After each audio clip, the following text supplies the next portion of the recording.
بسم اللہ الرحمن الرحیم۔ السلام علیکم محترم ناظرین، بغیر وضو کے تسبیح پڑھنا جائز ہے یا نہیں اور اذکار و ذکر کی فضیلت کے بارے میں جاننے کے لیے ویڈیو کو مکمل دیکھیے گا۔ رسول پاک صلی اللہ علیہ وسلم کا ارشاد گرامی ہے، دل دو چیزوں غفلت اور گناہ سے زنگ پکڑتا ہے، اور دو چیزوں سے زنگ دور کیا جا سکتا ہے اور دل کو روشن کیا جا سکتا ہے، استغفار اور ذکر الہی۔ حضرت ابو درداء رضی اللہ تعالیٰ عنہ کا قول ہے، ہر چیز کو چمکانے کے لیے کوئی نہ کوئی چیز ہوتی ہے، لیکن دلوں کو ذکر الہی سے ہی چمکایا جا سکتا ہے۔ علامہ ابن قیم رحمۃ اللہ علیہ فرماتے ہیں کہ ایک مرتبہ شیخ مجھ سے کہنے لگے، محبوس وہ نہیں جسے قید کر دیا جائے، بلکہ محبوس وہ ہے جس کا دل اپنے رب سے رک جائے۔ اسیر وہ نہیں جو کہ گرفتار ہو جائے، بلکہ اسیر وہ ہے جو خواہشات کا اسیر ہو جائے۔ ایک مرتبہ حضور پاک صلی اللہ علیہ وسلم نے مکہ شریف کی طرف سفر کرتے ہوئے جمدان پہاڑ سے گزرتے ہوئے ارشاد فرمایا، مخدوم سبقت لے گئے۔ آپ سے پوچھا گیا کہ اللہ کے رسول، مخدوم کون لوگ ہیں؟ فرمایا، کثرت سے اللہ کا ذکر کرنے والے مرد اور عورتیں۔ نبی کریم صلی اللہ علیہ وسلم نے فرمایا، ذکر الہی کے لیے قوم جب اور بیٹھتی ہے تو ملائکہ ان پر گھیرا ڈال لیتے ہیں، اللہ کی رحمت ان کو ڈھانپ لیتی ہے اور اللہ تعالیٰ ان کا اپنی مجلس میں تذکرہ فرماتے ہیں۔ صحیح مسلم آپ صلی اللہ علیہ وسلم نے ارشاد فرمایا، اللہ کا ذکر کرنے والے اور نہ کرنے والے کی مثال زندہ اور مردہ کی سی ہے۔ حضرت ابو ہریرہ رضی اللہ عنہ نے رسول پاک صلی اللہ علیہ وسلم سے روایت کیا ہے، آپ صلی اللہ علیہ وسلم نے فرمایا، اللہ عز و جل ارشاد فرماتے ہیں، میں اپنے بندے کے ظن کے مطابق اس سے معاملہ کرتا ہوں۔ جب مجھے یاد کرتا ہے میں علم کے لحاظ سے اس کے پاس ہوتا ہوں، اگر دل میں مجھے یاد کرے تو میں دل میں اسے یاد کرتا ہوں، مجلس میں یاد کرے تو میں اسے اس سے بہتر مجلس میں یاد کرتا ہوں، میری طرف بالش آتا ہے تو میں ہاتھ آتا ہوں، ہاتھ بر آئے تو میں دو ہاتھ قریب آتا ہوں، چل کر آئے تو میں دوڑ کر آتا ہوں۔ ترمذی شریف میں ہے، رسول پاک صلی اللہ علیہ وسلم نے ارشاد فرمایا، جب تم جنت کے باغات سے گزرو تو وہاں سے کچھ کھایا کرو۔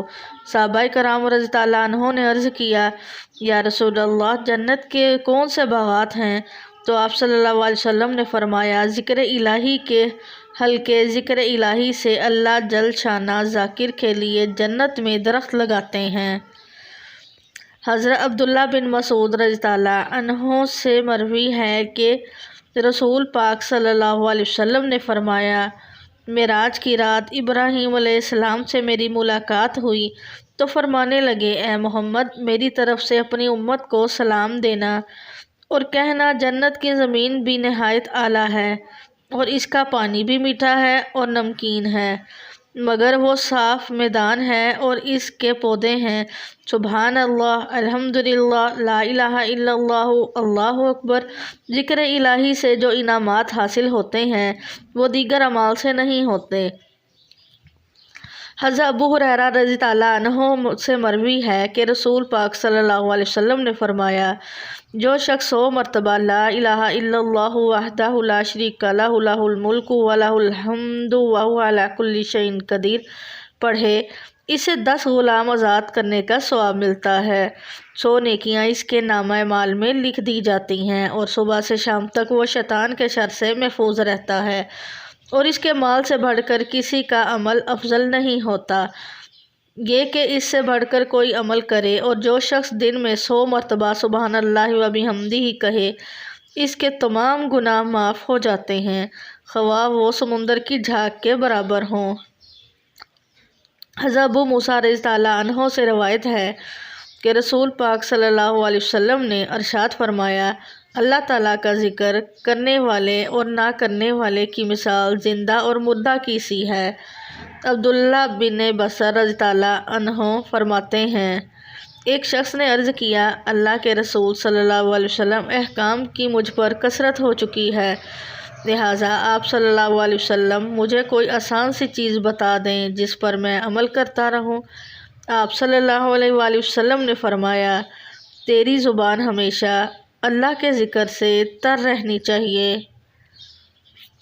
حضرت جابر بن عبداللہ رضی اللہ عنہ فرماتے ہیں، میں نے رسول پاک صلی اللہ علیہ وآلہ وسلم سے سنا، آپ صلی اللہ علیہ وسلم نے فرمایا، افضل ذکر لا الہ الا اللہ ہے اور افضل دعا الحمدللہ ہے۔